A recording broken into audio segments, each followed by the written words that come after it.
Gente, olha só que delícia! Eu estou aqui com a Thaís Filippo, uma empresária que trouxe pra gente aqui, olha só, uma tábua de frios maravilhosa. Quer dizer, ela vai montar essa tábua e ela vai falar pra gente um pouquinho sobre um termo que muita gente não conhece e que está relacionado à tábua de frio, que é grazing food. Thaís, tudo bem? Tudo bem, Ali. Primeiramente, obrigada aí pela oportunidade de participar hoje desse momento tão especial. Então, eu vou falar um pouquinho aí do que é a grazing food para vocês. Vou falar também, acho que um pouquinho da minha formação. Eu sou hoteleira de formação e migrei por uma questão pessoal. Tive um diagnóstico de autismo do meu filho e para poder estar mais presente no desenvolvimento dele, né, eu tive essa transição de carreira. Eu saí da hotelaria hospitalar e vim para a grazing e estou aí 1 ano e meio trabalhando. E como eu falei para vocês, o termo parece complicado, né, Ali? Grazing, o nome é complicado, mas é muito simples, Ali.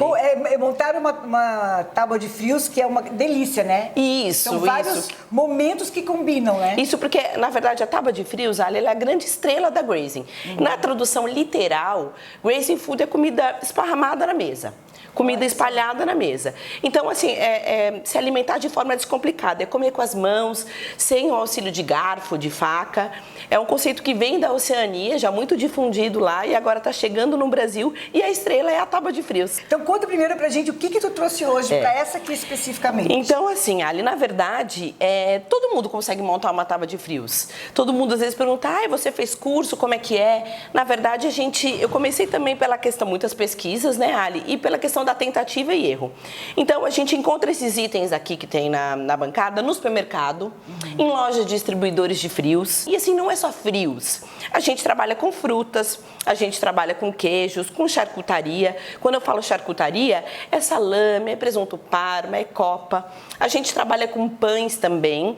E, na verdade, eu sempre falo, Ali na grazing pode tudo, né? As pessoas me perguntam bastante assim, o que pode ter numa tábua de frios? Tudo que a gente gosta pode. Tudo que o que é chique? As pessoas perguntam muito, o que é chique eu colocar na minha tábua?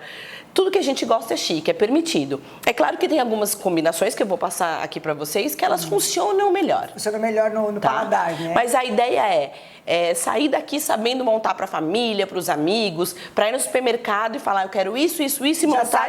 Já sabe mais ou menos o que vai fazer, né? Para que a gente monte a tábua. Então, tem algumas estrelas. Ali, por exemplo, queijo brie, né? Queijo brie, gorgonzola, sim, são os melhores. Mas uma dica muito importante que eu não falei, Ali, é essa dica aqui. É a faca de queijo. A faca de queijo, ela é uma ferramenta muito importante. É uma faca, tem um custo super baixo, não custa R$20. A gente encontra em lojas de utensílios domésticos, encontra no supermercado. E ela tem esses furos. Então, o que acontece? Quando você corta o queijo, ele não gruda. Que interessante. Tá? Então é bem importante. Muito queijo molengo, né? Principalmente o queijo brie. Então é muito importante. Eu uso sempre a faca de queijo para fazer os cortes, tá? E outra dica bem legal quando a gente fala de tábua de frios, os queijos, Ali, eles estão durinho, eles têm que ter saído da refrigeração. Vocês já perceberam não deixar assim, tipo, montar e deixar muito tempo assim, justamente. Né? Vocês já perceberam que às vezes no supermercado a gente vai comprar um queijo brie e ele tá meio mole? Já. Ele tá até meio afundado. Esse queijo não fica bonito, corte na faca. Então, uma dica bem legal é comprar em distribuidora de frios. Em todas as cidades tem, é bem comum, tá? E pede para fatiar. A gente tem o brie na peça inteira, não há necessidade. 200 gramas, 150 gramas de queijo brie, ele vem durinho assim, ó. Entendi. Eu vou ensinar um corte bem legal aqui agora para vocês.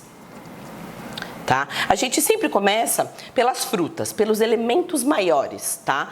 Por quê? Porque fica mais fácil a gente distribuir o restante justamente, né? Então aqui, gente, eu já coloquei morango e o vermelho do morango sim, chama atenção. Chama atenção. Eu sempre falo, tem 2 coringas de frutas de tábuas de frios. É o morango e o damasco.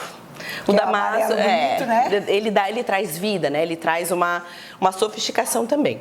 Então, eu já deixei pré-montado aqui, agora eu vou fazer o corte do queijo brie. Me diz uma coisa, enquanto tu vai falando, tu falou que já que tem coisa, que usa-se tudo o que tu gosta, né? Mas o que combina com o que, assim? Por exemplo, que fruta combina com que queijo? Então, na verdade, para receber uma visita ou os familiares, é bacana trabalhar com 3 tipos de queijo. Um queijo brie, que é um queijo mole, tá? Um queijo mais forte, que seria o parmesão, o gorgonzola também, e o queijo Gouda. Os clássicos parmesão, Gouda, gorgonzola e brie. E o brie. tá?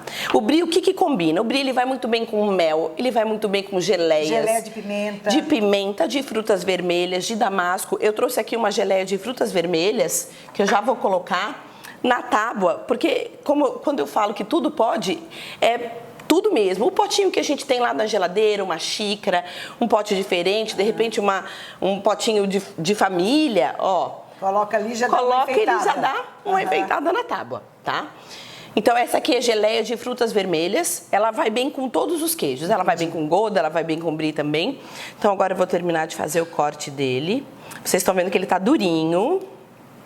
A quantidade de queijos, todo mundo... Então, até ia te perguntar, de uma maneira geral, a quantidade em gramas, como é que calcula para as pessoas? Assim, tipo, vão ter 6 pessoas. Eu vou até trazer. Tu calcula mais ou menos uma quantidade de gramas por pessoa? Olha, na literatura se diz que 80 gramas de pessoas para antepasto e 130 gramas de pessoas para refeição principal. É subjetivo, Ali. É importante assim, ó, os queijos na média de 100 a 110 gramas. Você conhecer o teu público, Também eu falo saber assim. se come muito, justamente, menos, né? né? Se é só para mulher, só para homem, já dá uma Muda. diferença. Se é um antepasto de um jantar, se é uma refeição principal. A conta é clara. Quando é uma refeição principal, a gente tem que sempre se preocupar em carregar em alguns itens. Pães, pastas como, por exemplo, caponata artesanal, patês e já geleias. dá uma sustância maior, Justamente, né? é verdade. Para a pessoa não ir com tanta fome no queijo, no salame. Justamente. E quando é um antepasto, a gente tem que sempre lembrar que não pode perder o brilho do jantar ou o brilho do almoço. A refeição principal ela vai acontecer em outro momento. Então, daí a gente trabalha mais com frutas, trabalha com uma quantidade pequena de pães, torradas, alguma coisa que não vá, que os convidados vão continuar com fome. Sim, não é para... Tipo assim, já tem um jantar ou um almoço, não é para sair jantado com pão de pasta, justamente. Né? Então, eu comecei aqui pelos elementos maiores. Agora, assim, não tem ordem. Eu, hoje que trabalho isso diariamente, eu começo sempre do mesmo jeito, com os elementos maiores, vou para os queijos e vou para a charcutaria. Mas tem pessoas que começam de dentro para fora. Então, não tem uma regra. Mais ou menos não como a pessoa está acostumada, habituada a fazer. Então, a minha dica é começar pelos elementos maiores, porque é mais fácil. O pão, por exemplo, eu acho que é uma dica bacana, ele está sempre dentro da tábua, ele fazer parte. Só que quando o pão é muito grande, Ali, ele ocupa muito espaço. Ele tem que sempre, a pessoa que vai montar, ela tem que pensar num pão proporcional.